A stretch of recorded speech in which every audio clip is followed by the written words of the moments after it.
ദമാസ്കസിലേക്ക് പോകുമ്പോൾ ഒരു മിന്നലൊളി എൻ്റെ മേൽ പതിച്ചു. സൗൾ എങ്ങനെയാണ് ദമാസ്കസിലേക്ക് പോയത്? എങ്ങനെ പോയ? കുതിരപ്പുറത്തായിരുന്നെന്ന് ബൈബിളിലില്ല. ഞാനും അങ്ങനെ വിചാരിച്ചിരുന്നത്. പിന്നെ സൂക്ഷിച്ച് വായിച്ചപ്പോഴാണ് കുതിരപ്പുറത്തൊന്നും ഇല്ല, പോവുകയായിരുന്നു എന്നേ ഉള്ളൂ. ഏതായാലും പൊക്കൊണ്ടിരുന്ന ഈ യാത്രാ സംഘത്തിൻ്റെ മേൽ ഒരു മിന്നലൊളി പതിച്ചു.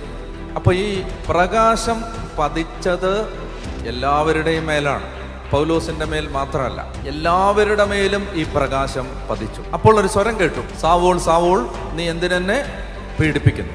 എന്നെ അത്ഭുതപ്പെടുത്തുന്ന കാര്യം, എല്ലാവരുടെ മേലുമാണ് ഈ പ്രകാശം പതിച്ചത്. എല്ലാവരും, ഇടിമുഴക്കം പോലെ എന്തോ ഒരു ശബ്ദം എല്ലാവരുമാണ് കേട്ടത്. ഒരു പ്രത്യേക അനുഭവം എല്ലാവർക്കുമാണ് ഉണ്ടായത്. പക്ഷെ ആ കൂട്ടത്തിൽ ഒരു പൗലോസ് മാത്രമേ ഉണ്ടായുള്ളൂ.